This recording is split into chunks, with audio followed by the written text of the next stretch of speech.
Our eyes got big as we both sat and wondered what was on his mind. My mom stood up finally. "Babe, no! They're my babies!" she cried. "Shut up!"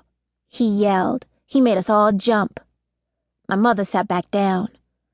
I wondered if she felt as if there was nothing she could do, but she could have done something. He let his pants drop and his little penis was hard. I covered my eyes. Ugh! He motioned for us to come closer. Babe was all we knew him as because that was all my mother called him. We never called him anything, though. We never needed to.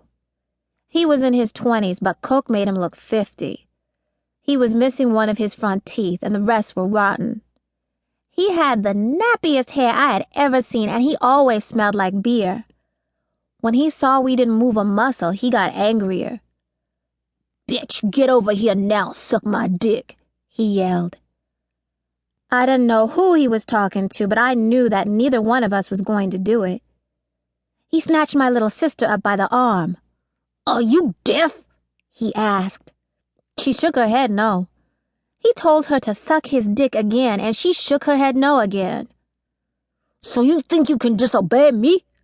he asked as he let go of her arm. He took his brown leather belt off and started hitting our bodies anywhere and everywhere.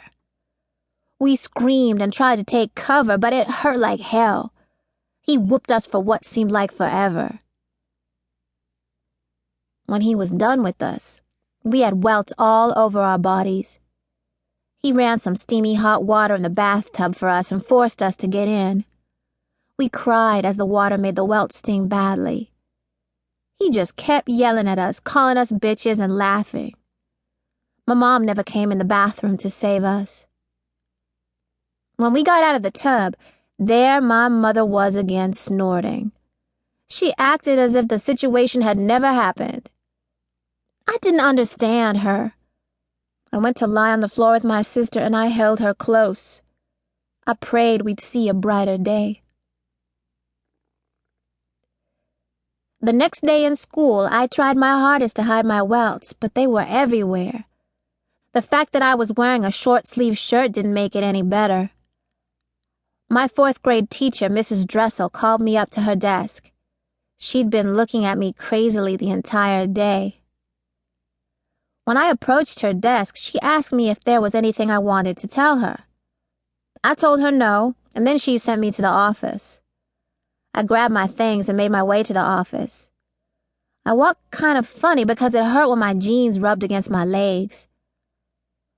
When I made it to the office, there was a blonde Caucasian lady sitting in a chair with a notepad. Moments later, fall arrived.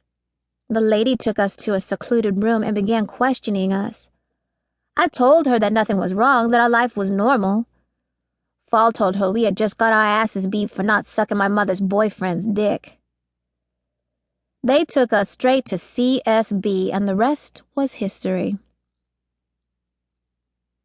When I first moved in with Unc and Auntie, my mother went to rehab. After she completed rehab, which took damn near 3 years, they thought it was a great idea for us to visit her on the weekends. My Aunt Sasha wasn't having that, and besides, she was all the way in Atlanta. To me, it sounded cool, and my mother did seem as if she was doing a lot better. People always ask me if I love my mother. I can honestly say no. Why should I? There's no reason to. She made my life a living hell, and for that reason, she doesn't even deserve a piece of my love. I was just too kind-hearted, though. It didn't matter if someone did me wrong. I always found some way to give them another chance.